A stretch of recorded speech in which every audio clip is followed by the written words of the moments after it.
આ જે બધી પ્રશ્નાવલીઓના આદર્શ લક્ષણો કયા કયા છે, કારણ કે જે આપણે પ્રશ્નાવલી તૈયાર કરતા હોઈએ છીએ એ જ સામેના વ્યક્તિ ઉપર અસર કરે છે, અને જો એનો યોગ્ય ક્રમ ને વ્યવસ્થિત બધું જળવાય અને એને વ્યવસ્થિત જો માહિતી સમજાય તો આપણને એ પ્રમાણે ઉત્તર આપી શકે છે. એટલે આદર્શ પ્રશ્નાવલીના થોડા લક્ષણો હોવા જોઈએ કે જેનાથી સામેવાળા વ્યક્તિ પાસેથી આપણે સરળતાથી જવાબ મેળવી શકીએ. તો એમાં જ સૌથી પહેલું જોઈએ તો યોગ્ય શીર્ષક.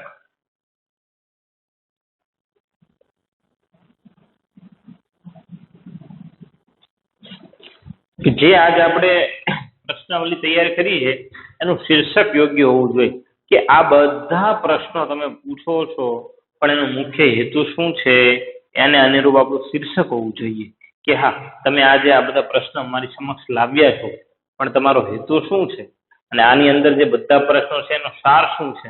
તમે જોવો છો કે ભાઈ દરેક ચેપ્ટરના મુખ્ય શીર્ષક હોય તો શીર્ષક ઉપરથી આપણને એટલો ખ્યાલ આવી જશે કે હા ભાઈ અંદર આવું આવું કંઈક હોય છે. તો એ જ રીતે આપણે શીર્ષક પણ એવું રાખવું જોઈએ જેનાથી આપણને ખ્યાલ આવે કે હા ભાઈ આ લોકો આવા આવા પ્રશ્નો પૂછવા માંગે છે અને આમનો હેતુ આવો હોય છે. ત્યારબાદ છે પ્રશ્નોની સંખ્યા.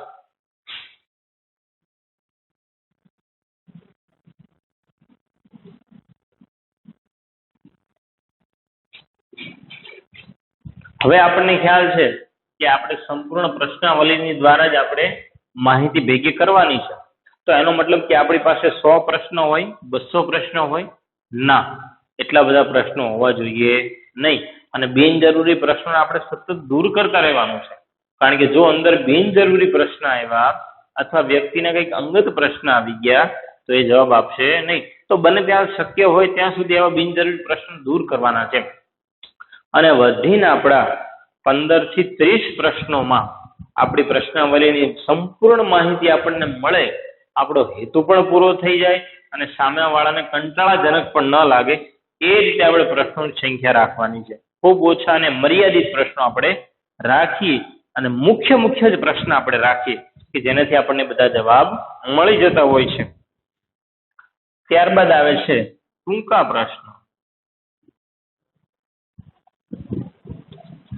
પ્રશ્નોની સંખ્યા તમે ઓછી રાખી પણ પ્રશ્નો જ ખૂબ વિશાળ હોય તો 2-3 લીટીના પ્રશ્ન હોય સામેવાળો વ્યક્તિને થોડી મૂંઝવણ થાય કે આ મને શું પૂછવા માંગે છે, શું હું સમજી શકતો નથી, આ બધા પ્રશ્નો ઊભા થવાના છે. તો એના કરતા આપણે ટૂંકા જ પ્રશ્ન રાખીએ બને ત્યાં સુધી હા કે નામાં જવાબ આપી શકીએ એવા જ પ્રશ્ન આપણે રાખવા જોઈએ. ઘરમાં તમારી પાસે ટીવી છે કે નહીં? હા અથવા ના. ટીવી છે, કઈ કંપનીનું ટીવી આપ વાપરો છો? હા અથવા ના.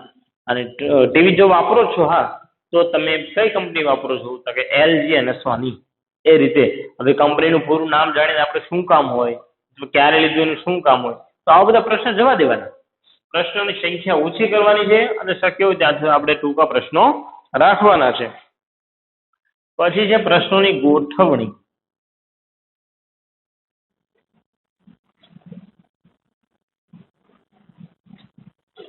પ્રશ્નોની ગોઠવણી ખૂબ મહત્વની છે.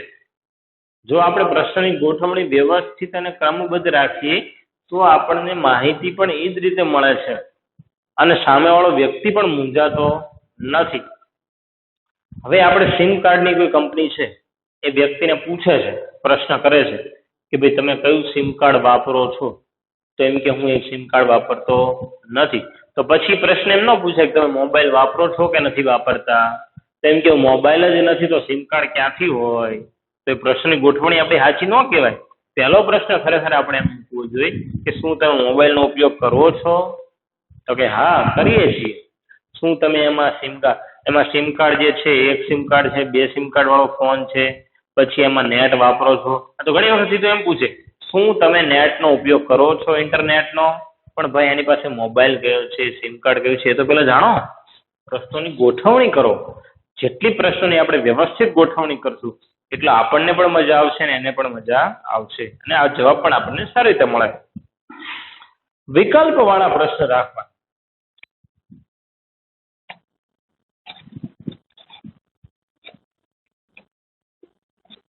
સૌથી સારું અને વ્યવસ્થિત જો આપણી પાસે ઓપ્શન છે તો વિકલ્પ વાળા પ્રશ્નો નીચે 4 વિકલ્પ જ આપવાના છે. તમારે કોઈ પણ પ્રશ્ન પૂછો 4 વિકલ્પ. તમે જોવો છો ઘણી વખત તમે પણ ભણી ગયા છો ભૂતકાળમાં કે ભાઈ કોઈ તમને પ્રશ્ન પૂછવામાં આવે એની નીચે 4 વિકલ્પ જ હોય, એટલે તમારે ફક્ત શું કરવાનું હોય તો કે ટીક માર્ક અથવા ટીક માર્ક કરવો એટલે તમને ખબર પડી જાય કે ભાઈ આ પ્રશ્નનો આ જવાબ છે. એને લખવાનું પણ રહેતું હોતું નથી કે ભાઈ લખવાની કોઈ ઝંઝટ કે મગજમારી પણ કરવાની રહેતી નથી. સીધા તમે પ્રશ્નો કર્યા, વ્યવસ્થિત ગોઠવણી કરી દીધી અને એમાંય પાછા નીચે વિકલ્પ આપી દીધા એટલે ખૂબ જ ઝડપી અને સરળતાથી આપણને માહિતી મળી જતી હોય છે. ત્યારબાદ છે અંગત પ્રશ્ન.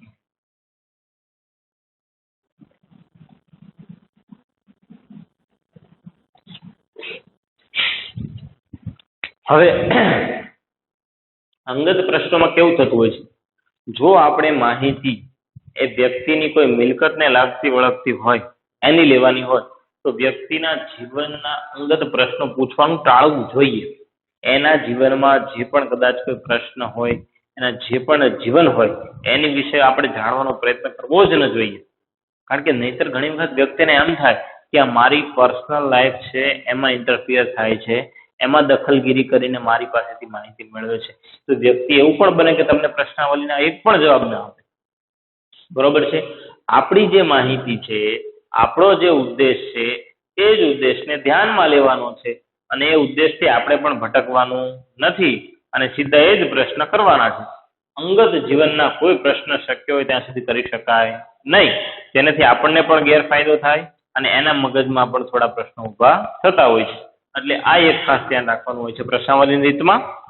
ત્યારબાદ છે વિનંતી પત્ર.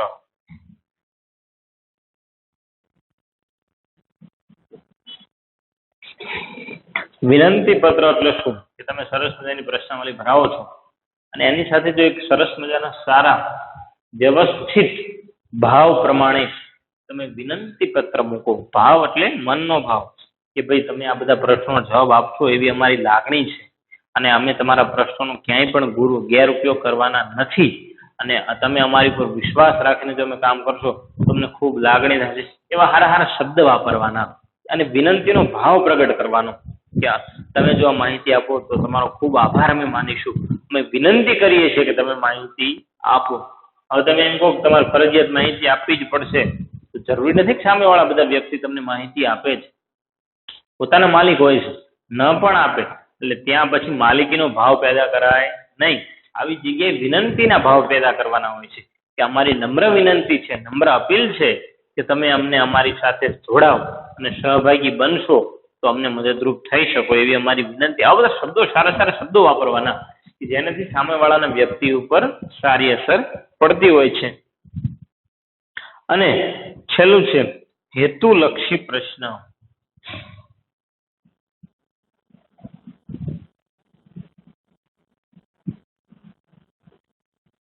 અગાઉ આપણે વાત કરીએ કે આપણા દરેક પ્રશ્ન હેતુલક્ષી જ હોવા જરૂરી છે. હેતુથી આપણે દૂર ભટકવાનું નથી. આપણો હેતુ એમની ગાડીનો છે, હોન્ડાનો છે, મોબાઈલનો છે, જે પણ વસ્તુનો છે તો એમની અંગત જીવનમાં આપણે જવાની જરૂર નથી કે બીજે ક્યાંય આપણે આડી અવળી વાતો કરવાની જરૂર રહેતી નથી. આપણો હેતુ આટલો છે, અમે આ હેતુસર આવ્યા છીએ, આ હેતુ અમારા પ્રશ્નો રજૂ કરે છે, અમને પ્રશ્નનો જવાબ વિનંતીપૂર્વક આપો અને આપણા પ્રશ્નનો જવાબ મળી જાય એટલે પ્રેમથી આપણે એમનો આભાર પ્રગટ કરવાનો હોય. હેતુલક્ષી પ્રશ્નો જ પૂછવાના અને એ મળી જાય એટલે આપણો આભાર પ્રગટ કરીને આપણે ત્યાંથી જતું રહેવું.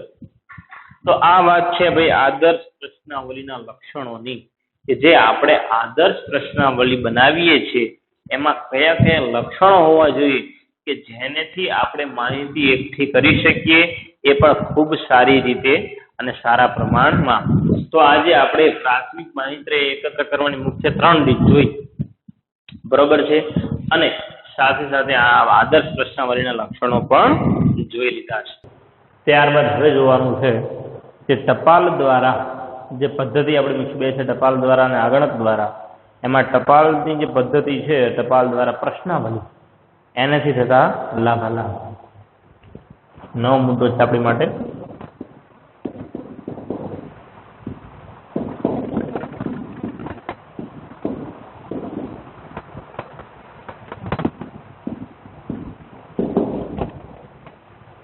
તો અગાઉ પણ આપણે સમજી ગયા, છતાં હજી એક વખત આપણે સમજી લઈએ કે ટપાલ દ્વારા પ્રશ્નાવલી એટલે શું.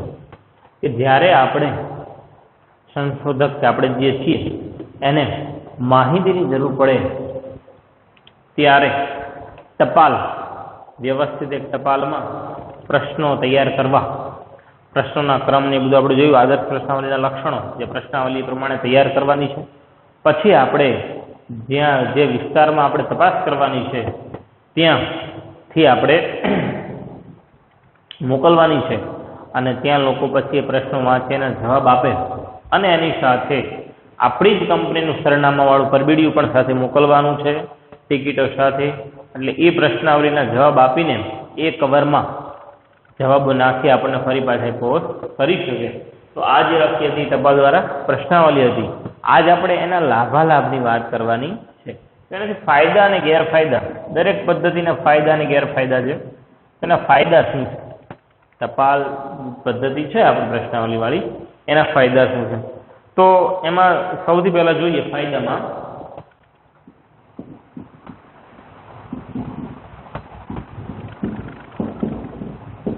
વિશાળ કાર્યક્ષેત્ર.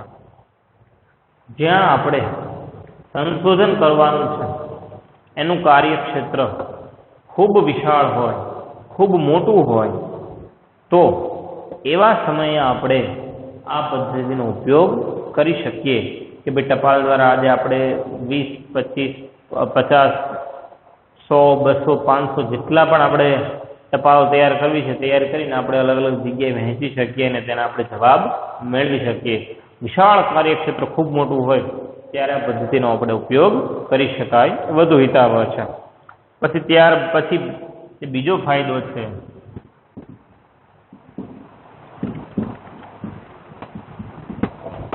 ઓછી ખર્ચાળ છે. ખર્ચો આપણો શું છે? જે ટપાલ ઉપર આપણે જે ટિકિટ લગાડીએ એ જ આપણો મુખ્ય ખર્ચો. કે ભાઈ 10 રૂપિયાની 5 રૂપિયાની જે આપણે ટિકિટ લગાડી એ આપણે લગાડી દીધી છે. સામેવાળા વ્યક્તિને આપણે માહિતી પહોંચી ગઈ, પ્રશ્નો પહોંચી ગયા, જવાબ મળી ગયા, પછી આપણી સુધી પહોંચી ગઈ. એટલે આ પ્રમાણમાં ખૂબ ઓછી ખર્ચાળ છે. આમાં વધુ કોઈ ખર્ચો કરવો પડતો નથી કે આગળકને મોકલવા આપણે પ્રત્યક્ષ એ લોકો જાય એમના પગાર ભથ્થા એ બધું આમાં દેવું પડતું હોતું નથી. પછી જ્યારે શિક્ષિત વ્યક્તિની વાત આવે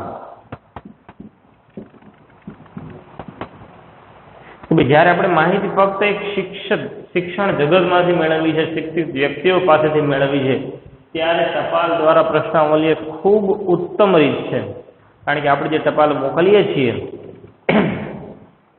એનો આપણે ઉપયોગ કરવાનો છે શિક્ષકો પાસે, અથવા કોઈ શિક્ષકોનો હોય અથવા શિક્ષિત વ્યક્તિઓ હોય તો ત્યાંથી આપણને તરત જવાબ મળી શકે છે.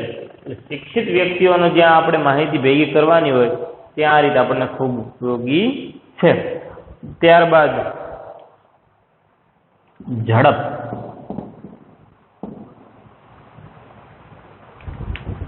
આપણે ટપાલ મોકલીએ, સામેવાળો વ્યક્તિ શક્ય હોય ત્યાં સુધી વધુ આપણને ઝડપી જવાબ આપે અને આપણને જવાબ પાછા ઝડપથી મળી જાય. એટલે આ જે પદ્ધતિ છે એ ખૂબ જ ઝડપી છે. જો સામેવાળો વ્યક્તિ બરોબર આપણને સમજી શકે અને સમયસર જો આપણને ટપાલ પોસ્ટ કરી દે છે તો આપણને લગભગ 10 દિવસમાં તો બધેથી માહિતી મળી જાય છે. એટલે આ પદ્ધતિ ખૂબ ઝડપી કહેવાય. પછી ત્યારબાદ તો આ બધા એના ફાયદા છે. હવે આપણે એની થોડી મર્યાદા જોવાની છે. જ્યાં ફાયદા હોય ત્યાં મર્યાદા પણ રહેલી છે. તો હવે એની પહેલી મર્યાદા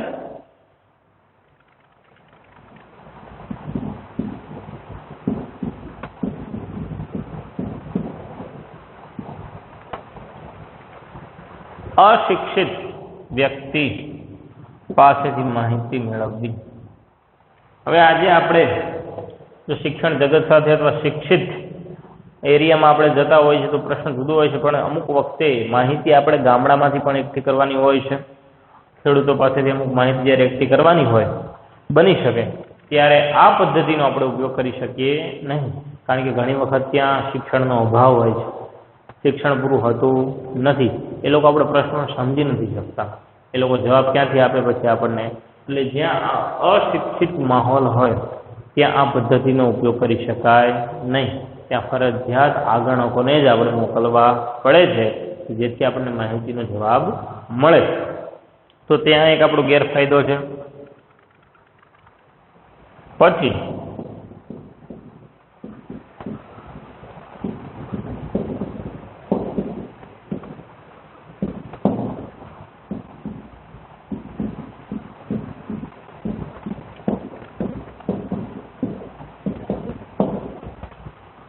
આપણે જે બધા માહિતી પત્રકો એટલે કે જે પ્રશ્નાવલી કરી છે, બરોબર છે, શક્ય કોઈક વખત અધૂરી પાછી આવે.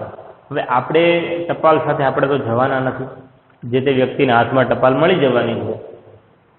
હવે એને 2-4 પ્રશ્ન ન સમજાણા, ધારો કે આપણા 15 પ્રશ્ન છે એમાંથી 2-5 પ્રશ્ન સમજાતા નથી, તો એને ત્યાં આપણે સમજાવવા જઈ શકીએ નહીં. તો એવા સમયે અધૂરા પ્રશ્નો આવે, કોરા પ્રશ્નાવલી પાછી આવે.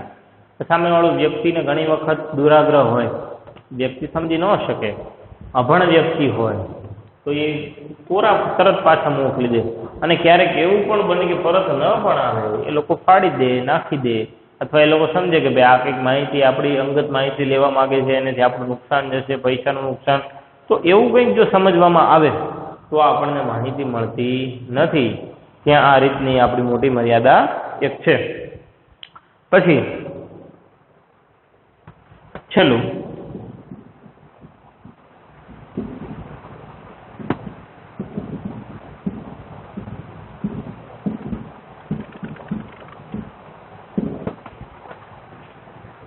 હવે મેં વાત કરી કે ભાઈ ટપાલ સાથે આપણે સાથે જવાનું હોતું નથી, તો આપણે સાથે જઈએ નહીં.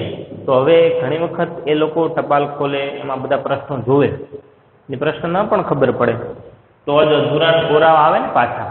આપણને જે પરબડિયા મળે ઘણી વખત અધૂરા જવાબોવાળા કોરા પાછા મળે. શા માટે મળે? કે આપણે પ્રશ્નો સમજાવી શકતા નથી, ત્યાં આપણે સાથે જઈ શકતા નથી, અને આપણે એમને પ્રશ્નો પણ સમજાવી નથી શકતા કે અમે ખરેખર આની માટે આવ્યા છીએ, પ્રશ્ન આ છે, અમને આ રીતે માહિતી આપો. આ તો એ લોકોના હાથમાં ટપાલ આવે છે, એમને જે યોગ્ય લાગે એ પ્રમાણે ઉત્તર આપે છે અને આપણને પાછું આપે છે. તો આ એના ફાયદા અને મર્યાદા છે. જે ટપાલ દ્વારાની પ્રશ્નાવલીની પદ્ધતિ છે એના થોડા ફાયદા અને મર્યાદાઓ પણ છે. હવે આપણે આગળ જોવું છે કે આગણક દ્વારા, આજે આપણે જોયું છે એ છે પ્રશ્નાવલી દ્વારા. હવે આપણે આગણકનું પણ જોઈ લઈએ સાથે સાથે.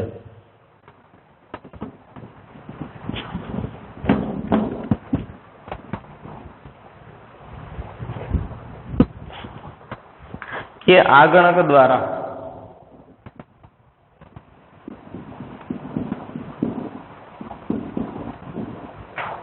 પ્રશ્નાવલી.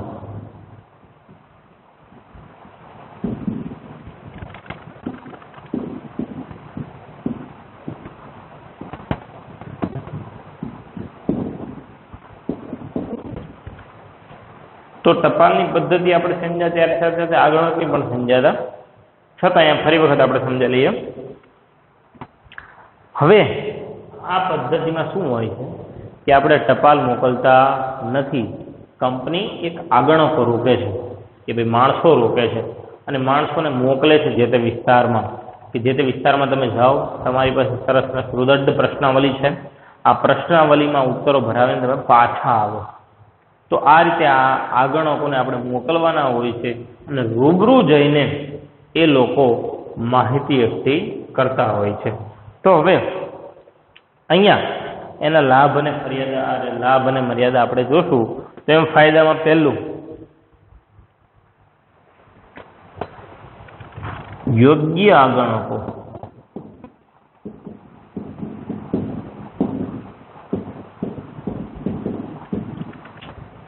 યોગ્ય આગણકોની પસંદગી. જો આપણે વ્યવસ્થિત અને સારી શિક્ષાવાળા આગણકો લીધા છે અને એ લોકોને માહિતી એકઠી કરવા મોકલા છે, તો સમજો કે આપણને માહિતી સચોટ અને વ્યવસ્થિત જ મળશે, એમાં કોઈ પણ પ્રકારની મુશ્કેલી આવશે નહીં. કારણ કે એ બધા આગણકો પ્રશિક્ષણ ટ્રેનિંગવાળા હોય કે વ્યવસ્થિત ઘડાયેલા હોય, એટલે આપણને માહિતી સારી રીતે જ આપણને પાછી મળે છે. ત્યારબાદ અશિક્ષિત વર્ગ માટે ઉપયોગી છે. આ જ્યાં અશિક્ષિત વર્ગ છે કે જ્યાંથી આપણે સંશોધન કરવું છે, એ જે આખો એરિયા છે અશિક્ષિત છે, ગામડું છે, તો એવા જગ્યાએ આપણે આગણકોને ફરજિયાત મોકલવા જરૂરી છે. તો જ એ લોકો એમને પ્રશ્ન સમજાવી શકે, મુખ્ય આપણો હેતુ સમજાવી શકે, અને તો આપણને આપણી માહિતી મળે. નહીંતર શક્ય છે કે ઘણી વખત આપણને માહિતી મળતી નથી. એટલે આપણને સારો એવો ઉપયોગ છે, ફાયદો છે.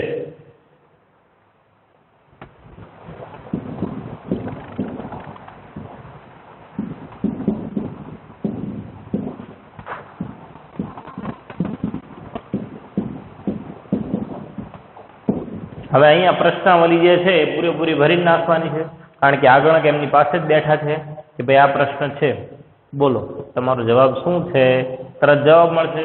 એટલે અધૂરા કે પૂરા પ્રશ્નો રહેવાની શક્યતા જ નથી. અહીંયા તમારા પ્રશ્નોના દરેક જવાબ લગભગ મળી જશે. અહીંયા કોઈ એવી શક્યતા નથી કે અધૂરા કે કોરા રહે. પછી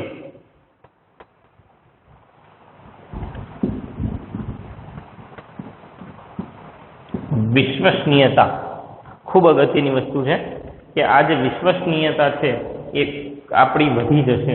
કારણ કે જો ટપાલમાં આપણે ધારો કે જે પ્રશ્ન પૂછ્યા, હવે આપણને કઈ રીતે ખબર પડે કે વ્યક્તિ આપણને સાચા જવાબ આપ્યા છે, ખોટા જવાબ આપ્યા છે? આગણક જો જાય, જાતે જાય, રૂબરૂ તપાસ કરે છે, તો એ આધાર પુરાવો પણ માંગી શકે છે કે ભાઈ તમારો આધાર કાર્ડ નંબર લખાવો. હવે ટપાલમાં તો ગમે તે લખીને જવા દે, તો આપણને ખબર કઈ પડે સાચું છે ખોટું. પરંતુ આગળ કેવું હોય તો તમે એમ કહો આધાર કાર્ડ તમે આપો તો અમે તેમાંથી તમારો નંબર જોઈ લઈએ, તો એ પુરાવા છે અને માહિતી વિશ્વસનીય આપણને મળે છે કે જે લગભગ સાચી જ હોય, ખોટી માહિતી મળતી નથી. તો આ વાત થઈ એના ફાયદાની. હવે આપણે થોડી એની મર્યાદા જોઈ લઈએ.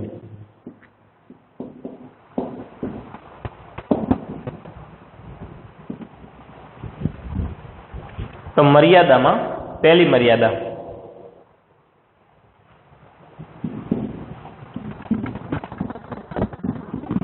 નિષ્ણાત આગણકોનો અભાવ.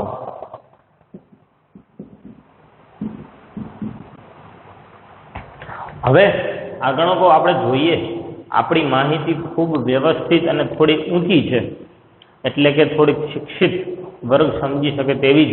એના માટે ખાસ પ્રકારના આગણકોની આપણે જરૂર છે.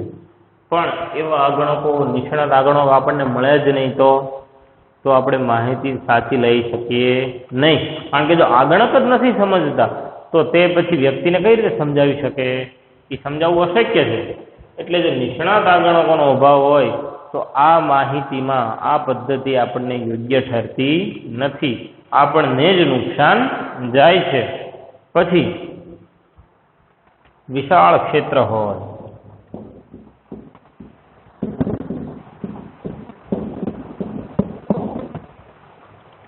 તો આ પદ્ધતિનો ઉપયોગ વિશાળ જ્યારે ક્ષેત્ર હોય ત્યાં આપણે કરી શકીએ નહીં. કારણ કે આપણે જો માહિતી ઓછા સમયમાં જોતી હોય તો અહીંયા તો સમય પણ વધુ થશે, ખર્ચ પણ વધુ થશે, આગણકો પણ આપણે એમને પગાર વધુ દેવો પડશે.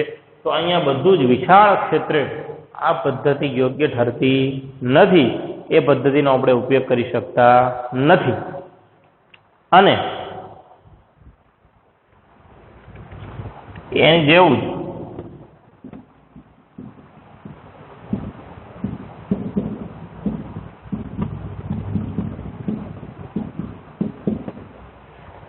સમય અને ખર્ચમાં વધારો. સમય પણ જશે, આગણકો રોજ જશે. રોજ 10, 20, 25 જણાની આપણે માહિતી લઈ શકીએ. ત્યારે ટપાલ પદ્ધતિમાં તો એક સાથે આપણે 500, 1000 જણાને ટપાલ મોકલી દઈને 1000 લોકોને જવાબ પાછા આવી જાય. તો અહીંયા એવું થતું નથી. અહીંયા 1000 વ્યક્તિ સુધી પહોંચવા સમય પણ વધી જાય, ખર્ચ પણ વધી જાય, એમના પગાર પણ વધી જાય. એટલે આ પદ્ધતિમાં સમય અને ખર્ચ વધુ થાય છે.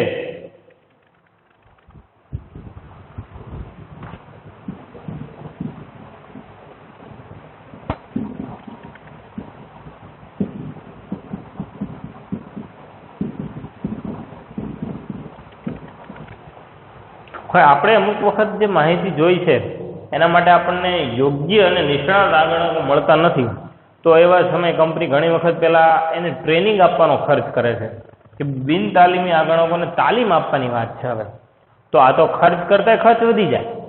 જે આપણે ખર્ચ કરવાનો છે એ તો ઊભો જ છે, પણ એની માટે હવે આપણે આગણકો તૈયાર કરવા પડશે, એને પણ ટ્રેનિંગ આપવી પડશે, તો એમાં પણ ખર્ચ થવાનો છે.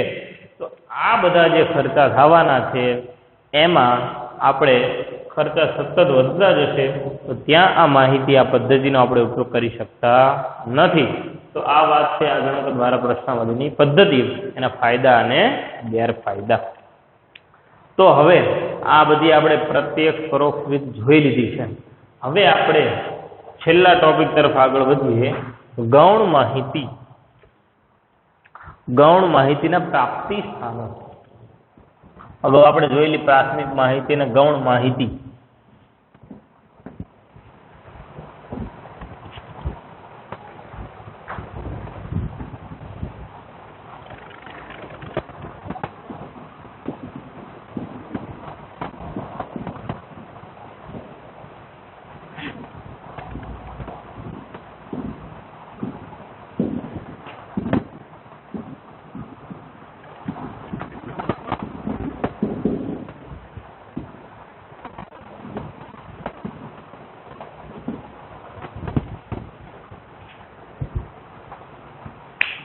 તો સૌથી પહેલા જ્યારે આપણે શરૂઆતમાં સમજ્યા હતા કે પ્રાથમિક માહિતી અને ગૌણ માહિતી, આ બધી જે અત્યાર સુધી આપણે બધી ચર્ચાઓ કરેલી એ બધી પ્રાથમિક માહિતી અને તેની પદ્ધતિઓની કરી, કે જ્યારે સંશોધક આગણકોને મોકલીને જાતે જ બધી તપાસો કરાવે છે, રૂબરૂ તપાસો થાય છે અને માહિતી મેળવવામાં આવે છે, એ બધી પ્રાથમિક માહિતી કહેવાય છે. હવે ગૌણ માહિતી. તો ગૌણ માહિતી એટલે શું? તો ગૌણ માહિતી એટલે જ્યારે સંસ્થા સંશોધક કે આગણક દ્વારા કોઈ માહિતી ભેગી કરતી નથી, પરંતુ આ અગાઉ કોઈ સંસ્થાએ ભેગી કરેલી માહિતીનો સીધો જ ઉપયોગ કરે છે પોતાના હેતુ માટે, તો આવા સમયે જે બીજી સંસ્થાઓ પાસેથી માહિતી લેવામાં આવે છે તેને ગૌણ માહિતી કહેવામાં આવે છે. કે ભાઈ આજે આપણે જાતે કોઈ તપાસ કરવી જ નથી, પ્રત્યક્ષ કે પરોક્ષ કે ટપાલ કે આદર્શ પ્રશ્નાવલી કાંઈ જ નહીં, પણ હવે બીજી સંસ્થાઓએ અથવા બીજી એજન્સીઓએ જે તપાસ કરેલી છે અગાઉ, એમની પાસે જે માહિતી પડી છે એ જ માહિતીનો મારે ઉપયોગ કરવાનો છે. બરોબર છે? તો આ બધી જે માહિતી આ રીતે જે એકઠી કરી છે એને ગૌણ માહિતી કહેવામાં આવે છે. તો આવી ગૌણ માહિતી આપણને ક્યાંથી મળે?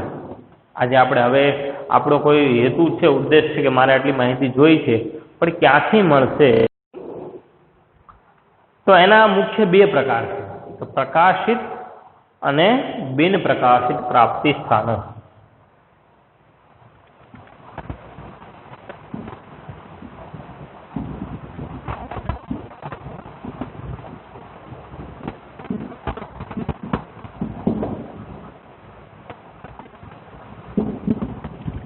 ગૌણ માહિતી ભેગા કરવાના મુખ્ય બે પ્રકાર, એક પ્રકાશિત પ્રાપ્તિ સ્થાનો અને બીજા બિન પ્રકાશિત પ્રાપ્તિ સ્થાનો. એમાં સૌથી પહેલા પ્રકાશિત પ્રાપ્તિ સ્થાનો એટલે શું? કે જો જે અમુક પ્રકાશિત થતું હોય, છાપા તમે વાંચો, ટીવી વાંચો, આ બધામાં સતત માહિતીઓનો ધોધ વહેતો જ રહેતો હોય છે. આવી ઘણી બધી જગ્યાઓ છે જ્યાં બધું પ્રકાશિત થતું હોય છે, લોકો એનો ઉપયોગ કરતા હોય છે. બરોબર છે? તો હવે આમાં પણ જોઈએ આપણે સરકારી પ્રકાશનો. સૌથી પહેલું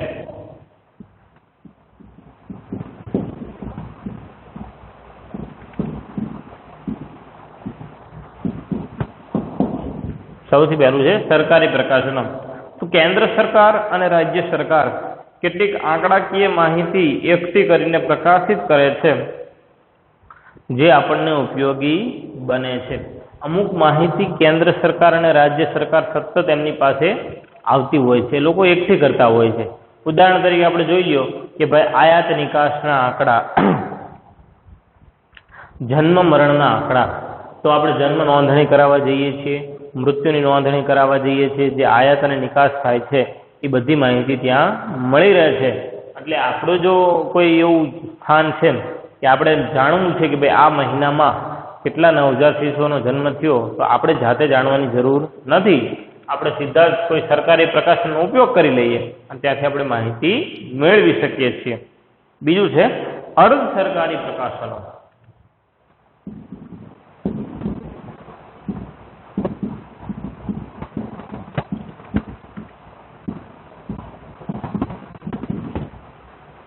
સરકારી અને અર્ધ સરકારી. હવે અર્ધ સરકારી સંસ્થાઓ એટલે કેવી? જેવી કે LIC, GB વગેરે તરફથી આપણને જે નિયમિત માહિતી મળતી રહે છે એ બધી અર્ધ સરકારી પ્રકાશનો કહેવાય.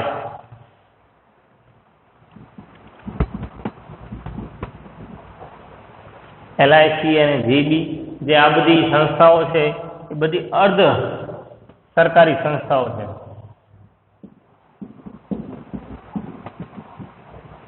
Life insurance company, Gujarat electricity board. તો આ બધા પાસેથી ઘણી વખત આપણે જાણવું કે ચાલો આ મહિને કેટલા લોકોએ વીમો પૈકવો છે, તો આપણે જાતે જાણવાની ક્યાંય જરૂર નથી. આપણે સીધી LICની વેબસાઇટ ખોલીએ, ત્યાંથી આપણે જાણી શકીએ કે ભાઈ આ મહિને આટલા વર્ષે આટલા વ્યક્તિઓ વીમો ઉતારેલો છે. આ બધા અર્ધ સરકારી પ્રકાશનો કહેવાય, જે પોતાની કંપનીની પણ અમુક સમયે 6 મહિને, 3 મહિને, વર્ષે પુસ્તિકા બહાર પાડે છે અને એમાં આ બધી માહિતી આપણને મળી જાય છે. પછી આંતરરાષ્ટ્રીય પ્રકાશનો.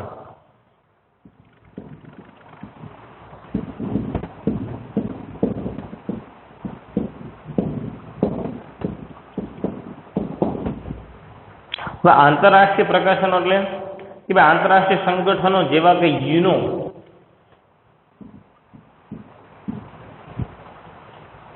પછી IMF,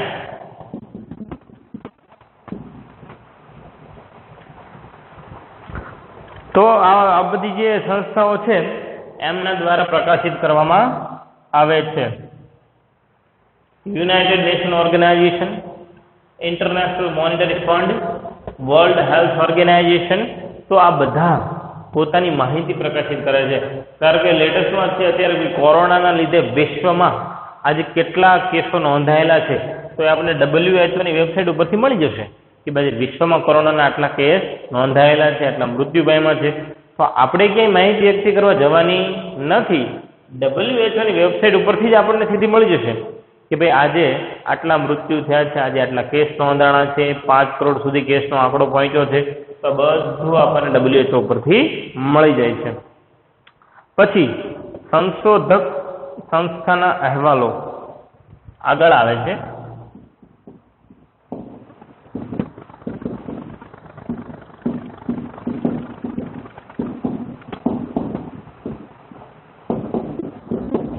હવે અમુક સંસ્થા એવી છે કે જે ફક્ત સંશોધનનું જ કામ કરે છે, એટલે આવી રીતે માહિતી એકઠી કરવાનું જ કામ કરે છે. કેમ? કારણ કે એને ખબર છે કે ઘણી બધી કંપનીઓ, સંસ્થાઓ એવી છે કે જેને આ માહિતીનો ઉપયોગ કરવાનો રહેશે જ. તો અમુક એવી સંસ્થા પોતે કામ જ કરે છે કે જે મીડિયેટર તરીકે કહેવાય છે, મિડલમેન, કે ભાઈ વ્યક્તિ પાસેથી માહિતી મેળવે છે અને આવી સંસ્થાઓને માહિતી પૂરી પાડે છે. તો આવી બધી સંસ્થાઓ છે એ સંશોધક સંસ્થાઓ તરીકે કામ કરતી હોય છે. પછી જે વર્તમાન પત્રો અને સામાયિકો,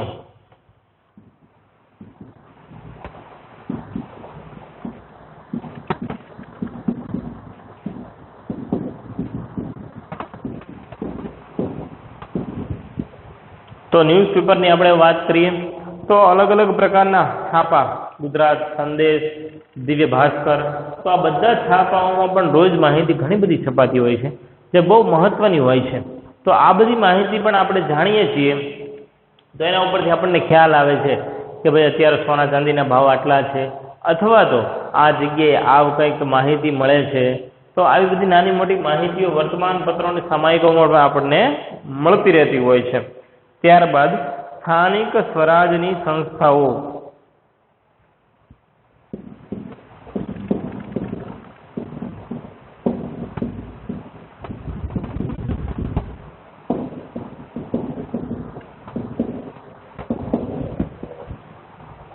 સ્થાનિક સ્વરાજની સંસ્થાઓ એટલે શું? કે ભાઈ નગરપાલિકા, જિલ્લા પંચાયત, તો આ બધી જે છે એ સ્થાનિક સ્વરાજની સંસ્થાઓ કહેવાય. મારે આજે જાણવું છે કે ભાઈ સુરેન્દ્રનગર જિલ્લામાં વસ્તી કેટલી છે, તો આપણે કોઈ ઘરે ઘરે જઈને જાણવાની જરૂર નથી. ફક્ત તમે જિલ્લા કચેરીએ જાઓ અને ત્યાં જઈને પૂછો કે ભાઈ સુરેન્દ્રનગર જિલ્લાની વસ્તી એટલે તમને સીધી મળી જાય. અથવા તો કોઈ પણ તાલુકાની વસ્તી, કોઈ પણ જિલ્લાની વસ્તી તો સીધી જ જિલ્લા કેન્દ્ર ઉપરથી મળી જતી હોય છે. ત્યાં આપણે રૂબરૂ તપાસ કરવાની કોઈ જરૂર રહેતી નથી. તો આ બધા છે એ પ્રકાશિત પ્રાપ્તિ સ્થાનો છે કે જે આપણી સંસ્થાને આગણક કે ટપાલની આપણે ઉપયોગ કર્યા વગર સીધા જ આપણને મળી જાય છે. હવે આગળ આપણે જોઈએ બિન પ્રકાશિત પ્રાપ્તિ સ્થાનો.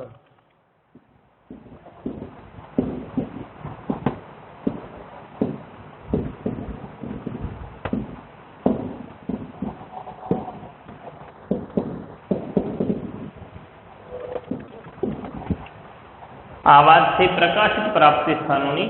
હવે આપણે વાત કરવી છે બિન પ્રકાશિત પ્રાપ્તિ સ્થાનોની. તો સંસ્થાઓ દ્વારા કેટલીક આંકડાકીય માહિતી પ્રકાશિત થતી હોતી નથી, પરંતુ તેમની પાસેથી વિનંતી કરીને બિન પ્રકાશિત આંતરિક અહેવાલોમાંથી કેટલીક માહિતી મેળવી શકાય છે. તો અમુક માહિતી થોડી ગુપ્ત રાખવી પડતી હોય છે કે જેને આપણે પ્રકાશ કરી શકતા નથી, પરંતુ આવી જ કોઈ માહિતી જો આપણે જાણવી છે તો આપણે જે તે સંસ્થાને અથવા સરકારને આપણે વિનંતી કરવાની હોય છે. આજથી પત્રો લખવાના હોય છે કે ભાઈ અમારે અમારા હેતુસર અમુક માહિતી જોઈ છે, તો વિનંતી કરી કે ભાઈ તમે અમને આ માહિતી પૂરી પાડશો. ત્યારે આ માહિતી પૂરી પાડે છે. બાકી આ થોડી ગુપ્ત માહિતી છે, આ સામાન્ય લોકોને મળતી હોતી નથી. આવી કોઈક સંસ્થાઓના પોતાના હેતુ માટે થઈને જ આ માહિતી મેળવતા હોય છે. તો ગૌણ માહિતીની વાત કરી અને તેના પ્રાપ્તિ સ્થાનોની વાત કરી, જેમાં પ્રકાશિત પ્રાપ્તિ સ્થાનો છે અને બિન પ્રકાશિત પ્રાપ્તિ સ્થાનો છે. હવે છેલ્લે આપણે જોવું છે કે ગૌણ માહિતી આપણે ભેગી કરીએ ત્યારે ખરેખર કઈ કઈ સાવચેતી રાખવાની છે. આપણે જે ગૌણ માહિતી આપણે ભેગી કરીએ છીએ એને આપણે કેટલી સાવચેતી રાખવાની છે.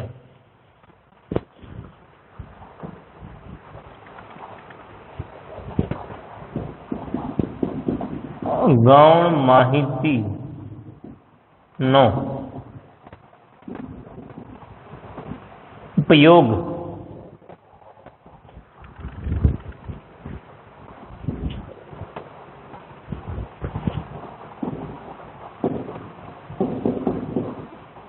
ઉપયોગ કરતા રાખવી પડતી સાવચેતી.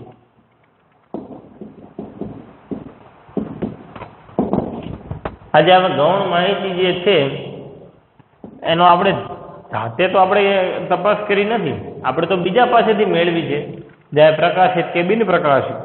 તો એનો ઉપયોગ કરતા પહેલા આપણે અમુક સાવચેતી રાખવી પડે. તો એ સાવચેતી શું શું છે? કારણ કે કોઈ પણ સંસ્થા પોતાના કઈ રીતે માહિતી જ્યારે આપતી હોય ત્યારે આપણે એના ઉપર પૂરેપૂરો વિશ્વાસ મૂકી શકીએ નહીં. એની યોગ્ય ચકાસણી કરવી પડે, ઘણું બધું કરવું પડે એમ, ત્યારે જ માહિતીનો ઉપયોગ કરાય છે. નગર ઘણી વખત પછી પરિસ્થિતિ આપણી સામે અમુક સંકટો ઊભો થવાની સ્થિતિ આવી શકે. તો આવા જે ગૌણ માહિતી જે છે જે બીજા સંસ્થાઓ પાસેથી આપણે લીધી છે, તો એ પહેલા આપણે કઈ કઈ ધ્યાન રાખવી પડે? તો ધ્યાનમાં રાખવાના મુદ્દા છે. એમાં પહેલું છે વિશ્વસનીયતા ચકાસો.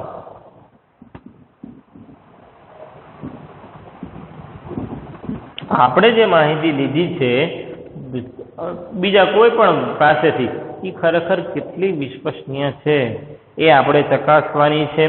આ માહિતીનો બહુ કાળજીપૂર્વક આપણે ઉપયોગ કરવાનો છે અને ક્યાંથી એને મેળવી છે એની તપાસ કરવી જોઈએ. સીધી જ આપણે ઉપયોગમાં લેવાય નહીં.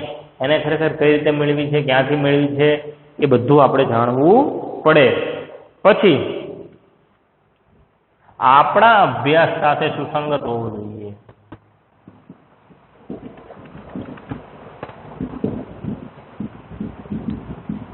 હવે આપણે જે હેતુથી અભ્યાસ કરવાનો છે એ જ માહિતી આપણે જ્યાંથી મેળવવા જઈએ છીએ એને અનુરૂપ છે કે નહીં, એ હવે એ કંઈક અલગ જ છે. આપણા હેતુ માટે છે જ નહીં, તો એ માહિતી લઈને આપણે શું કરવાનું? તો એ ખરેખર યોગ્ય કહેવાય નહીં. તો એવા સમયે આપણે આપણા અભ્યાસને સુસંગત છે કે નહીં એ આપણે ખાસ જોવું જરૂરી છે.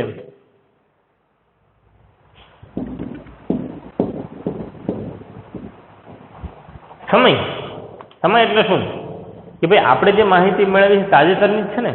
આજે મારે સુરેન્દ્રનગર જિલ્લાની વસ્તી જાણવી છે, તો મને એમ કે ભાઈ 5-10 વર્ષ પહેલાની માહિતી આપે તો મારી માહિતીને અનુરૂપ કંઈ થાય નહીં. તાજેતરની અને વિશ્વસનીય માહિતી મારે જોઈએ. બાકી જો ખૂબ જૂની હોય તો એ માહિતી મારા માટે કોઈ ઉપયોગી રહેતી નથી. ત્યારબાદ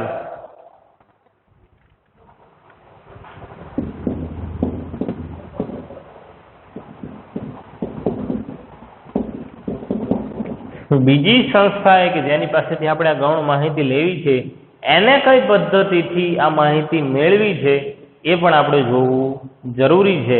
કારણ કે એ રીતે એની વિશ્વસનીયતા મપાય છે કે ભાઈ આ રૂબરૂ ગયા છે તો વિશ્વસનીયતા એની વધુ છે, ટપાલો મોકલી છે તો એની વિશ્વસનીયતા ઓછી છે. કારણ કે હવે એનો મારે ઉપયોગ કરવાનો છે, મારી કંપનીને આજે કોઈ નુકસાન ન જાય એ પણ મારે જોવું જરૂરી છે. એટલે સામેવાળી વ્યક્તિએ કઈ પદ્ધતિથી એનો ઉપયોગ કર્યો છે એ આપણે જોવાનો છે.